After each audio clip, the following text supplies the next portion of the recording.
Right, welcome to the Build Working Group meeting for Node.js for the 13th of August, 2026.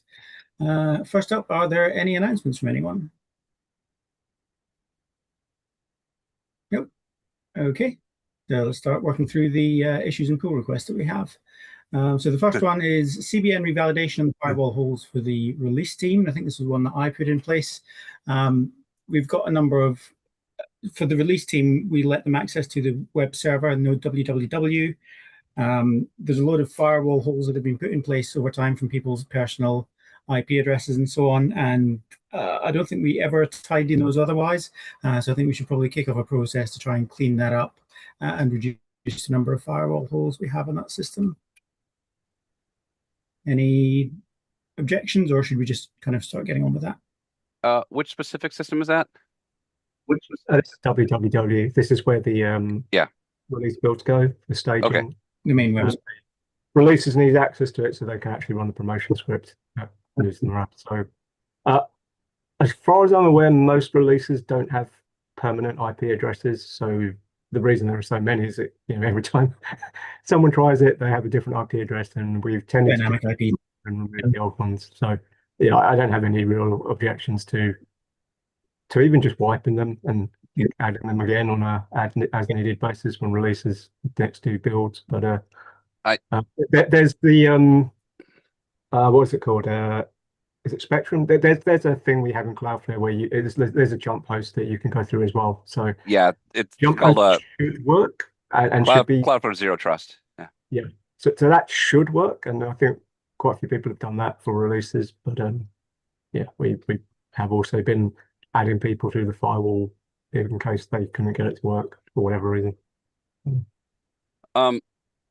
The jump host through Cloudflare is a little bit wonky. There's actually a thing that's purpose built for that basically it's Cloudflare Zero Trust. I have it set up for my home network. There's no hole in my firewall at all. I just go to ssh.ryanazza.com and it gives me a shell prompt. And that's through Cloudflare. There's basically a little runner that runs on the web host itself, and it creates a tunnel to Cloudflare, and then Cloudflare manages who has access to it. So that might be a much better way to do this rather than trying to mess around with firewall rules and stuff. And then we could just set the firewall there to just be like block everything, and then they would only be able to get into the tunnel. Sounds good. Yeah, let's. Yeah, I think what we're using was kind of put there as an emergency thing, because at the time I think we were suffering a load of DDoS. Yep. On the machine, so we had to put the firewall in there to mitigate the DDoS, and then it's like no, and we also need to let the releases into the machine to. So someone else in the working group that is less involved now stood up the thing they're using. I think it's Spectrum, that another Cloudflare thingy that it was on. I think someone then deleted it recently and it had to be recreated, but maybe Zero Trust would be better. Yeah, it's one of those things where Cloudflare has continuously evolved and keep adding new things, and this is one of their newer things that at the time didn't exist. But so I think it'll be worth exploring. I was going to say it's a bit hard to test without releases, but that's not true. All we need to check is that releases can SSH onto the machine. Yeah, correct. Yeah. So, Stuart and I are looking at setting that up in parallel, I guess. Makes sense. Yeah. But I again, going back for the CBN, whichever way we decide to do it, either ask releases for the most recent IP address, or maybe just wipe it and then add the ones that are needed. We are about to do releases. Yeah, that's true. I was thinking, we've got comments in there as well. We could perhaps just have the date against it as well that we added it, which might be quite useful. Whichever, but yeah, I mean, we by convention we've commented all the entries. Otherwise, it's going to be impossible to. Yep.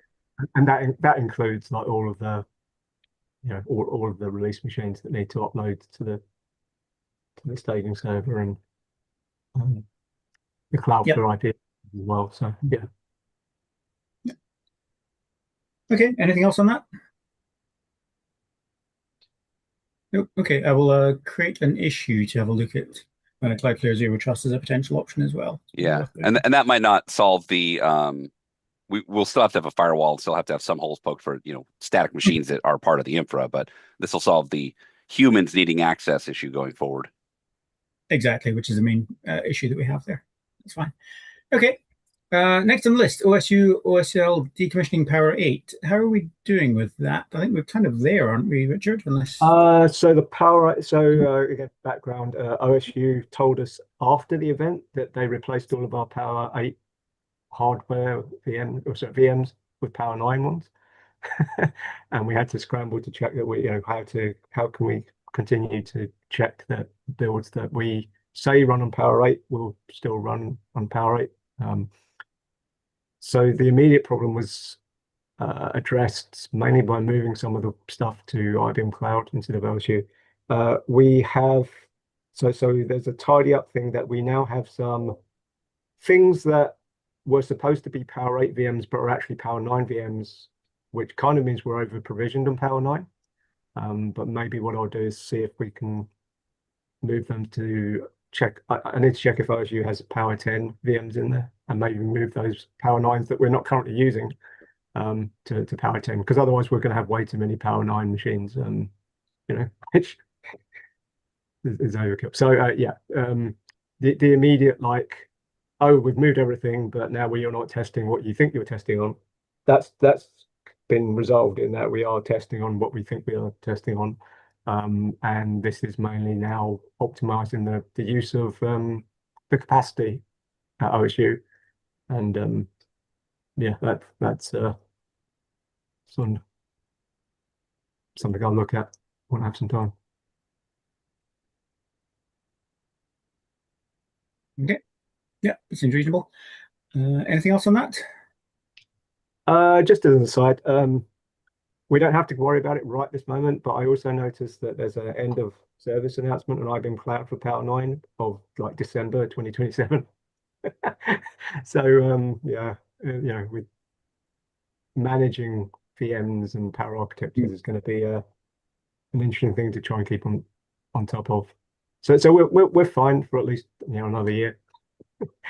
But next year we are going to have to think about Power hardware, and I think IBM Cloud does let you run VMs in compatibility mode. So our Power 8 is actually Power 9 hardware running in Power 8 compatibility mode, and I'm hoping that I need to find some time to test a Power 10 VM and check that we can run that in the compatibility modes on IBM Cloud.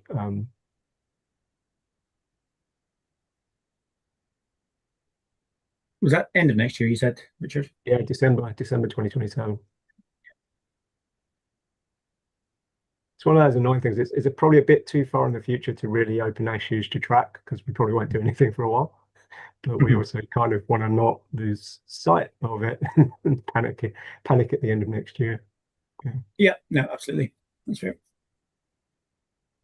Okay, next on the list, Node 20 end of life items. What have we got left on there? That is moving some of the the webhooks. So we've got a few Node processes running webhook.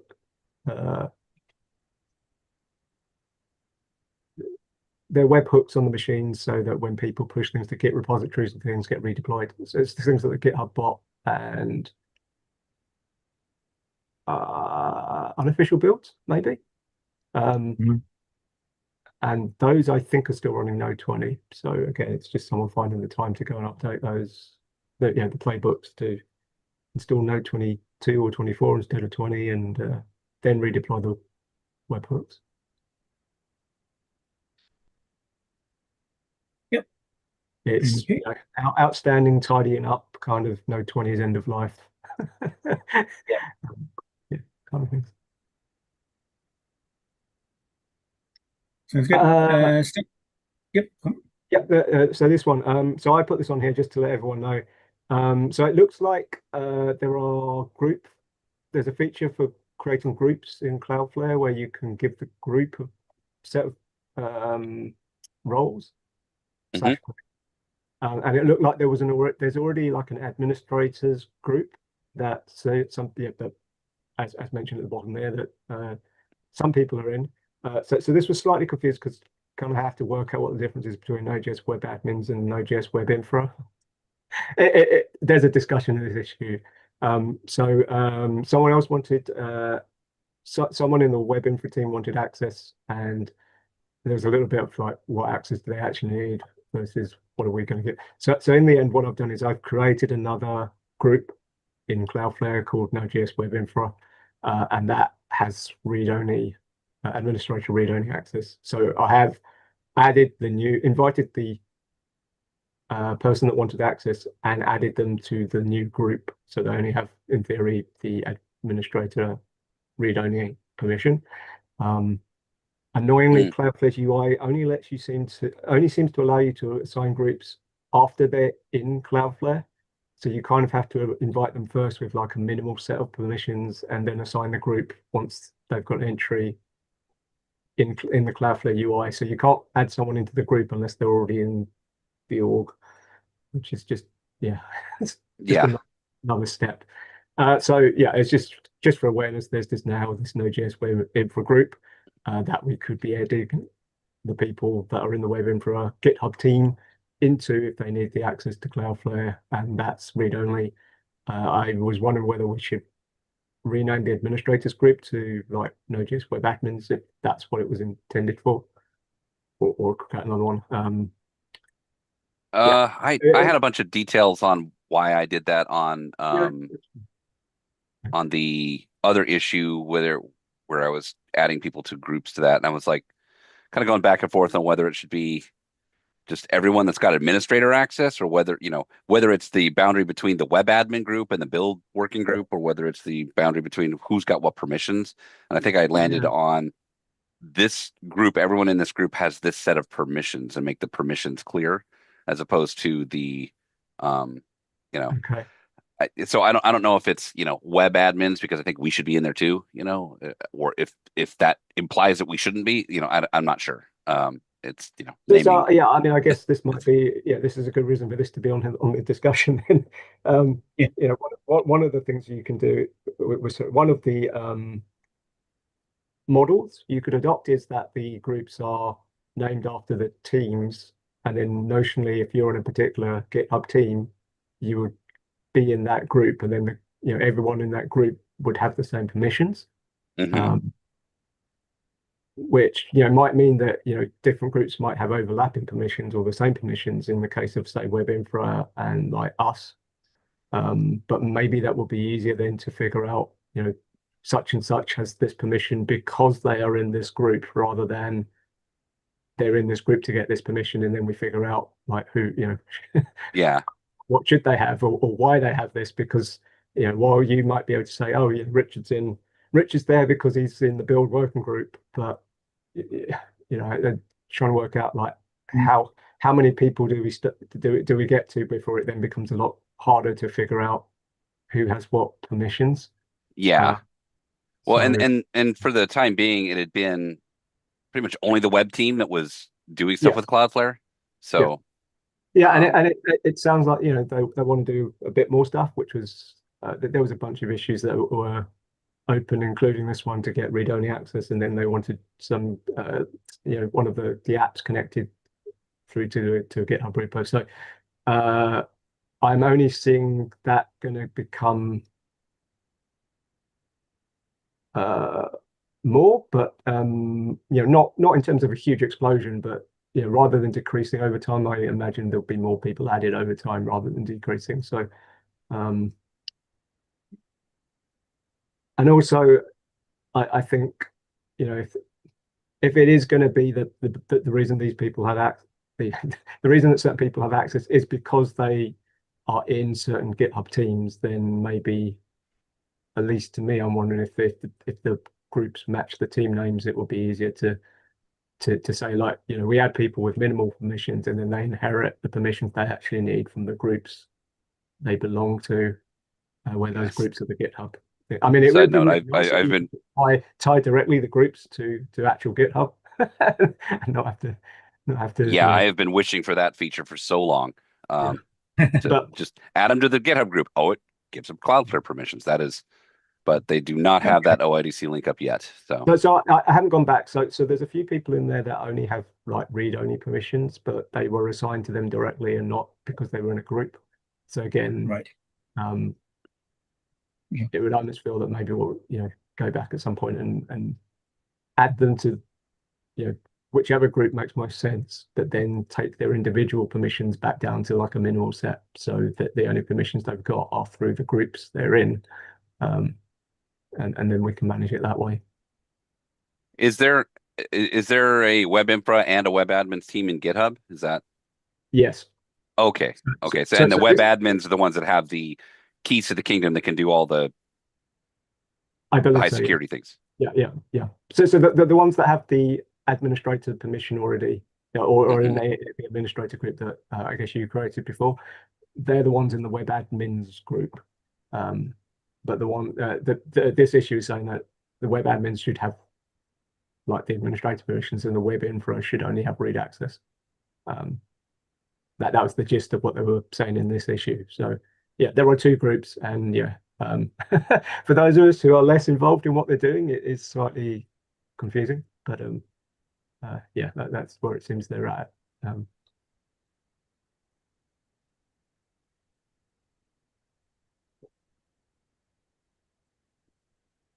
Okay, right. Well, so it sounds like that needs more thrashing out anyway. So should we maybe stick some proposals, suggestions in? Do you want it in that issue or a new issue? I suspect that's probably the appropriate one. Yeah, so we've got this there. is an interesting question. It's like,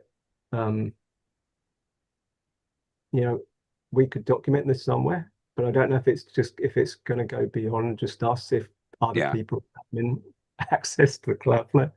But maybe documenting the build repo will be a start. Yeah.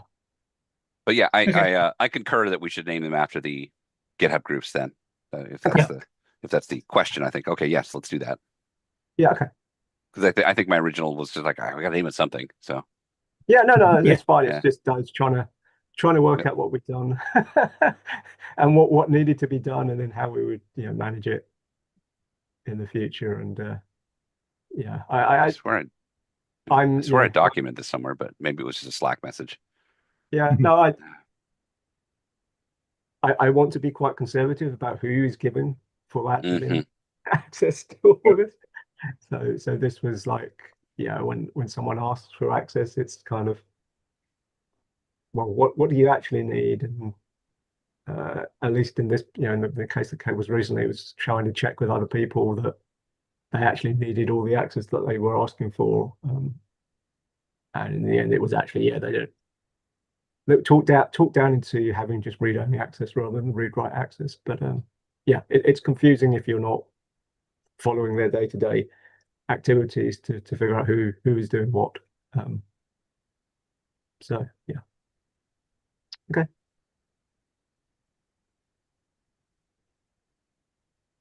Okay, sounds good.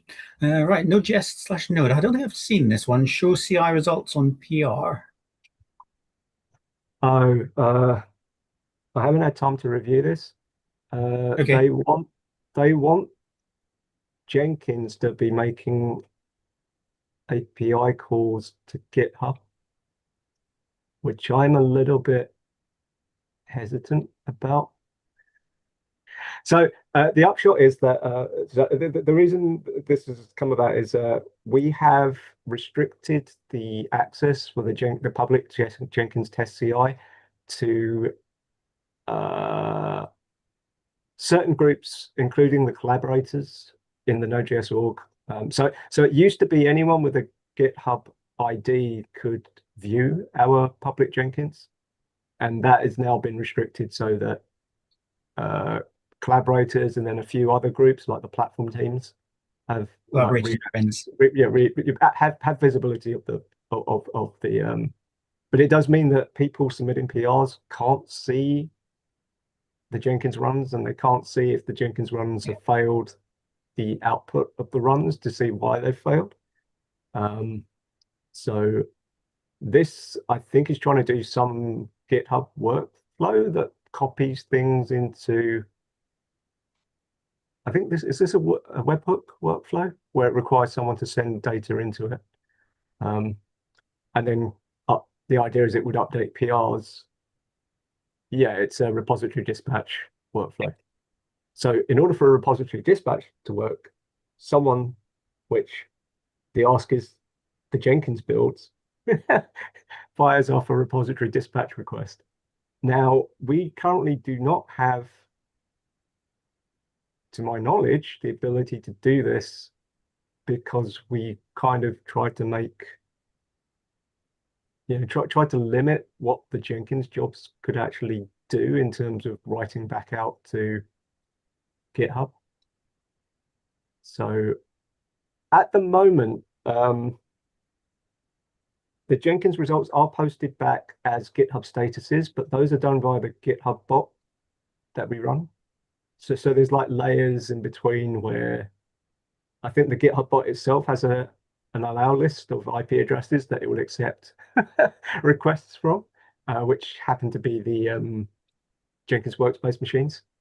So there's like, in order to tell the bot to push things back to the work PRs, there's firewalls and things to try and limit what processes and who can tell the bot to post back to. So that's the current mechanism we have for communication between Jenkins and GitHub. This is going to be a completely, the request is a different mechanism. And part of that is also, there seems to be very little understanding of how the GitHub bot works because most of the people that were around when it was set up are no longer working in the project. So it does work, but the actual understanding of it is like low. So there was another issue which I don't know, I don't have to hand, which is saying maybe we should be moving things away from the GitHub bot and moving them to GitHub Actions, which is a thing I guess we could discuss. But again, this is coming back to, are we aware of the routes in which things can happen, especially if it involves being able to write to repositories or trigger events on repositories. And we had the public CI compromised last year. So it's not a theoretical. We have had the public CI compromised. So I want to be sure that we know what the potential fallout of something repeating itself in the future, and if you could get, if getting access to the test machines allows you to push to GitHub, I'm a little bit wary of doing that. So it might be that we can scope tokens down to limit what can be pushed back. But again, that also involves someone pulling the actual GitHub bots GitHub details, which I can't remember if they are still in the secrets repo or whether those were one of those things that were migrated to the Foundation's 1Password for the project. Yeah, it's the underlying problem is how to get the failures in Jenkins visible in the PRs for people that don't have access to Jenkins.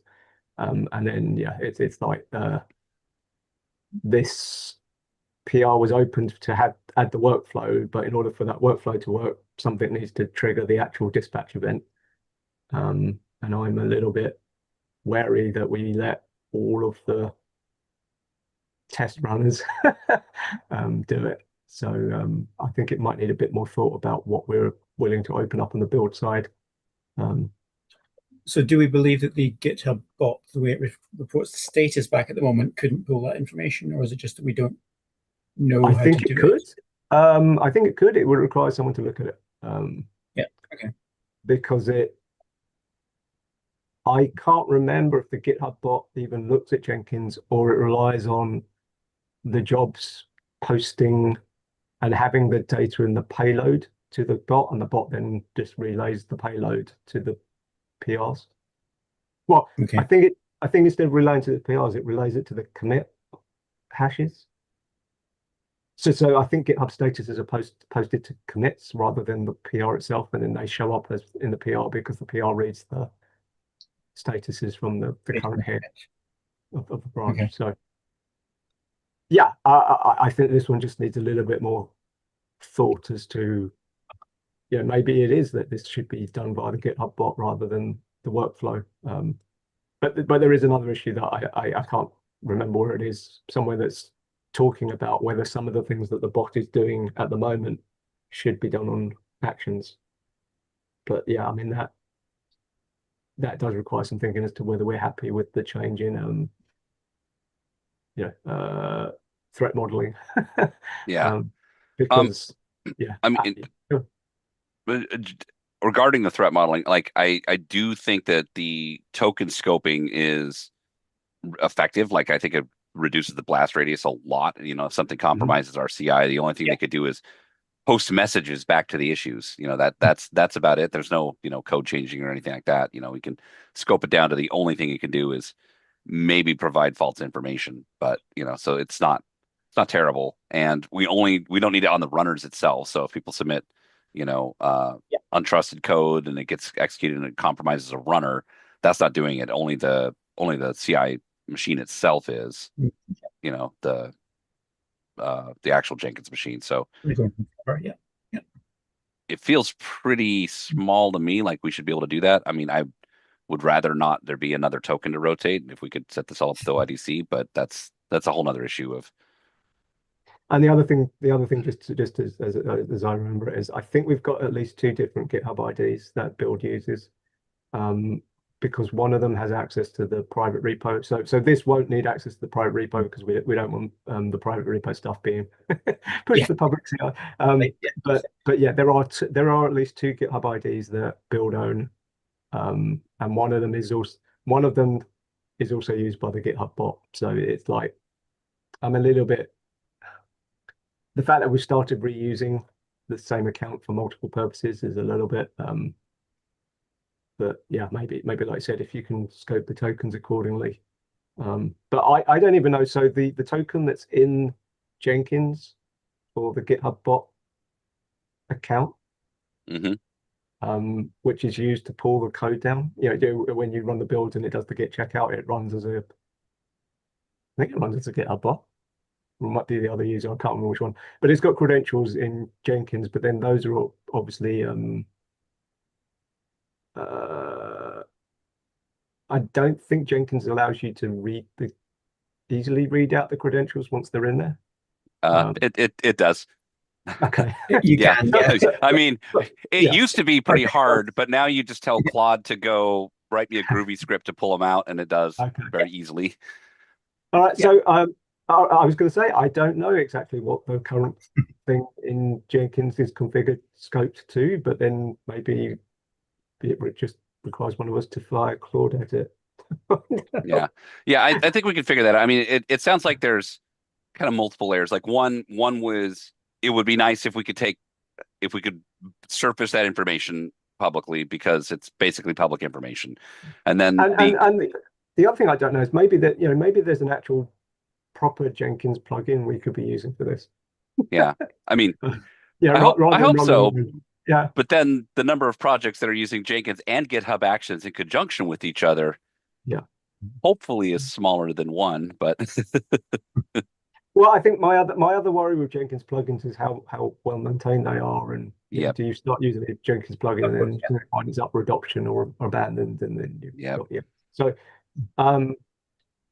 The fundamental thing is getting the output of the jobs somehow to the PRs, and I guess if someone has time, but help us figure out how we would like that to happen.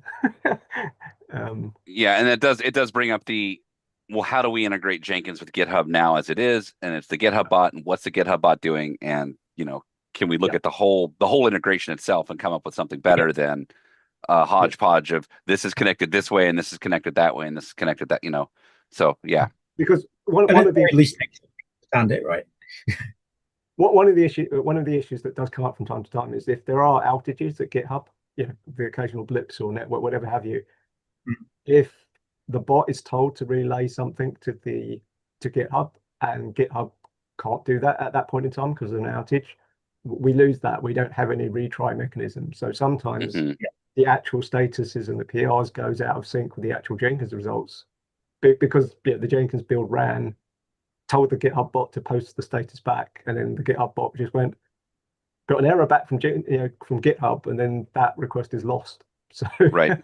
so yeah, So time those if the bot itself is reliant on GitHub being up and responsive, and if it isn't, the thing breaks. yeah, so that sounds like there needs to be a queuing mechanism in there where it's passes over and it works off the queue and keeps retrying until it fails. But I don't think we need to improve the bot. Yeah, but then this comes That's back a separate down. problem. Yeah. If you actually look at the bot, it's like you can kind of read it because it's Node.js, and you can kind of figure out what it's attempted to do. But then when you look further and say, and they're like, how do you actually test this?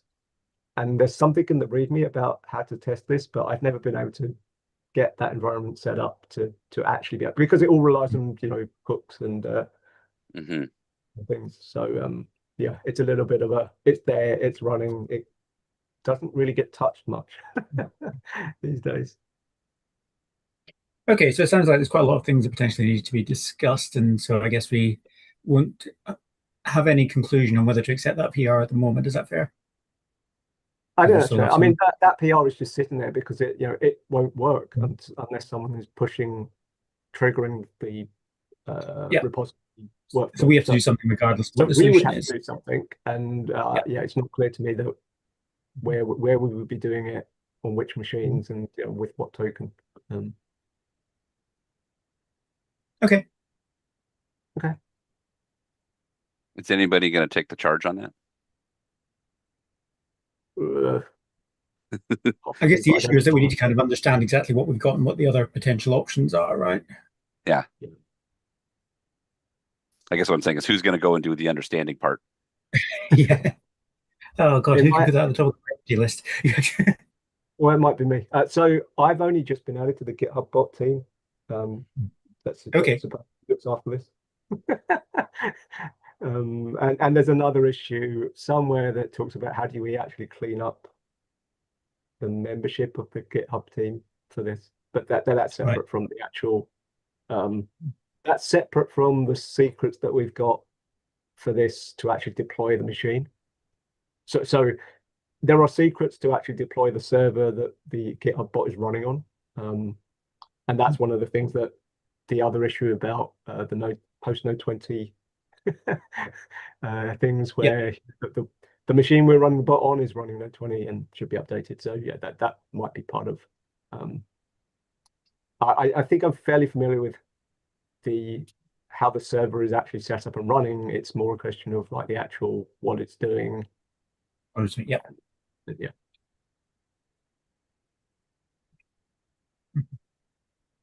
Okay. So maybe I'll take that and we'll see if I've got time to figure something out on that. Yeah. Yeah, again, it's always useful for multiple people to know about it. So if you want to kind of involve me or run your understanding and that sort of thing, that'll be good as well. Two different issues related to this, have we? That one's still open. Yeah, the main one is that issue about the CI failures and second one. Yeah. Sounds good. Okay. So once we sort of Q&A another, the other one that I don't think I had it labeled before the meeting was the Alpine agent for release CI. So there's been an agreement, I think I've discussed this in a few other meetings, to make Alpine a tier 2 platform. I've got a machine set up now in IBM Cloud running a Docker container, and I've been testing that in the release CI with a copy of the IO.js release job. So yeah, there's a couple of potential approaches for the way we add it. I don't know how many people here actually care about the IO.js release job and would know enough to be able to comment on it, I suppose is the question. But I know I've discussed this with Richard already. There's sections in there for each platform, and the Linux section can be fairly easily modified to add in the bits that are needed, specifically a top-level directory and a tarball name with Musel on the end. That's the diff that is needed for that job. It's either that or replicate the entire script section again, which is already replicated several times, but I'd rather avoid that again.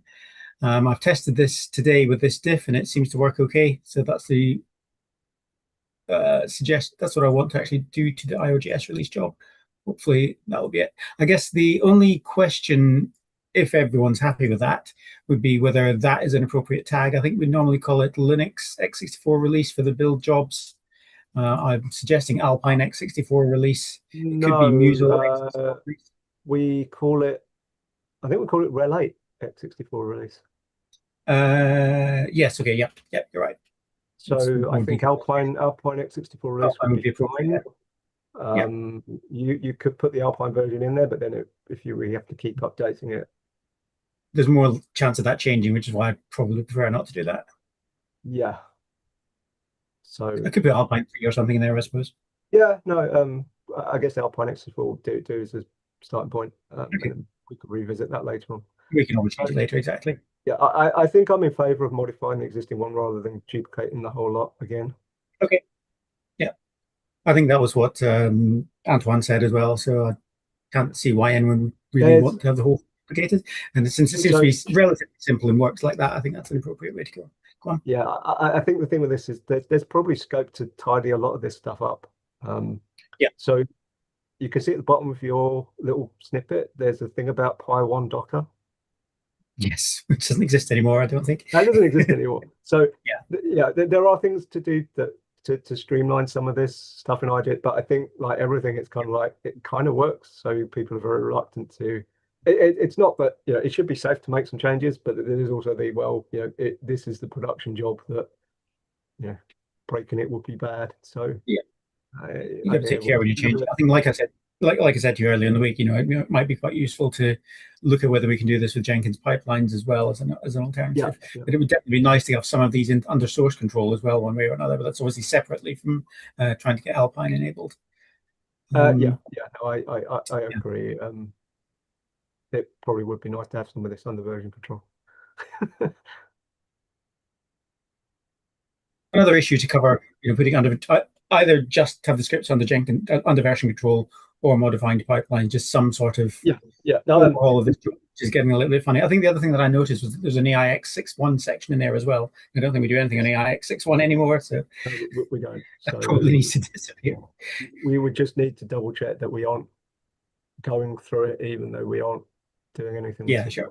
It should in theory be tidied up, but indeed. Yeah. I think the Windows builds, they work with a whole bunch of shells. Well, there wouldn't be shell scripts. There would be they're using batch scripts. Yeah. Batch files CMD script, that are checked into the build repo. But okay, there's definitely a big section with it inlined as well. Maybe using other ones. I think those call out to the batch scripts. Yeah, that makes sense. Right. Okay. But there is some precedent for some sort of halfway housing where we've got scripts in source control but still have the orchestration in the Jenkins job, and then there's obviously whether it's pipelines or something else where the whole the majority of the actual orchestration is version control somewhere.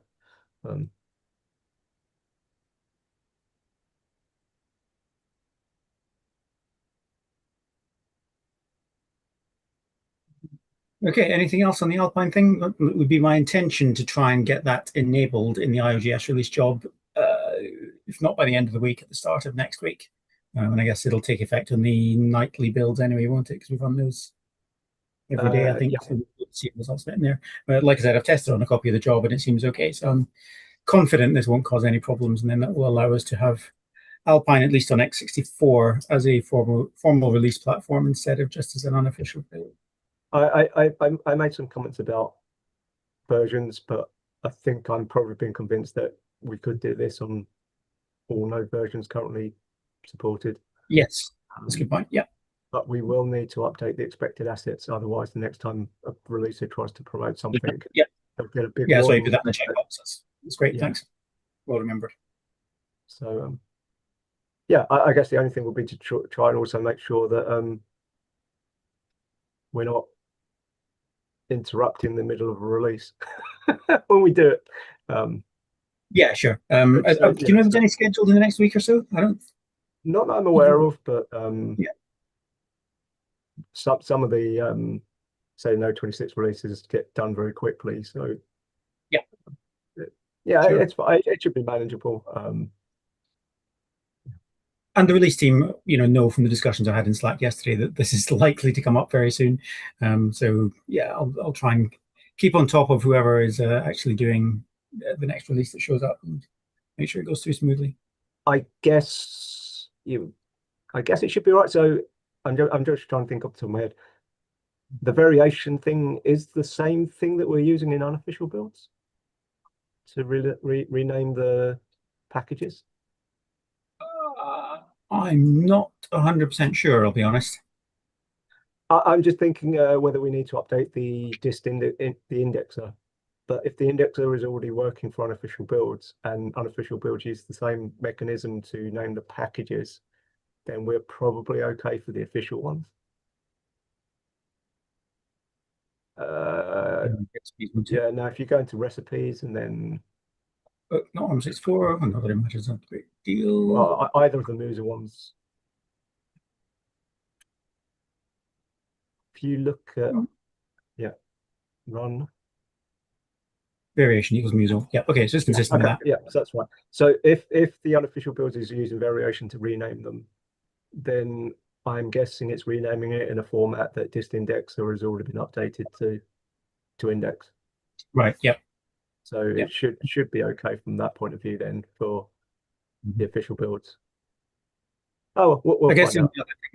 I guess the only other thing would be whether we'd need to make any modifications to the website to be able to find it. But I guess that can be a secondary thing.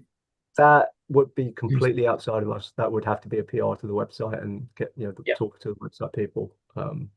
Yeah. So, yeah, that's not really that. Yeah, that is something that the project will need to do, but it's not that's beyond the build working group's ability to influence. Yeah, and I don't think that would necessarily stop us progressing with this and actually having it released. It would affect whether people could find it, I guess, which could be a separate step. I guess the question is how much do we want to promote it versus the main driver for this was to get it for the Docker images. Yes. Right. The main reason was so that the Docker images were not in to make that process a bit more official. Exactly. So that's the most important short-term thing. And then if it needs, if we decide we want to publicize them more on the website, because I don't think we list every single thing on the website. There's a lot. There's things we build which I don't think we're promoting on the website anymore. Which that's another discussion entirely. But I don't think everything is findable from the current website by design.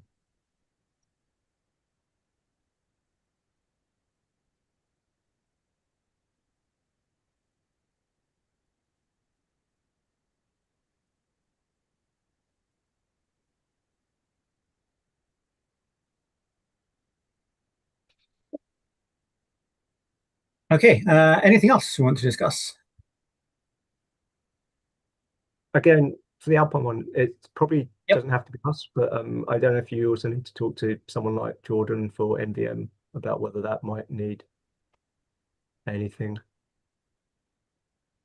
But again, this depends on how widely we're expecting people to pick up the Alpine releases versus only getting them for the Docker images.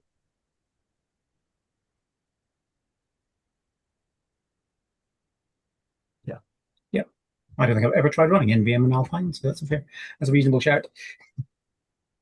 Yeah, I can see it would be one of those things that might be a bit tricky for it to pick up because it's distinguishing. Not hard to do, but it wouldn't do it automatically and might need modifications to work out what it would need to pick up. Yeah, sure. I'll see if we've got any documentation on that already. It's quite possible we're already to in terms of how to point NVM at the unofficial builds because we have that. Yeah, there might be a lot of stuff out there that's looking at unofficial builds. So yeah. We would need to be switched over. Okay, good. Anything else?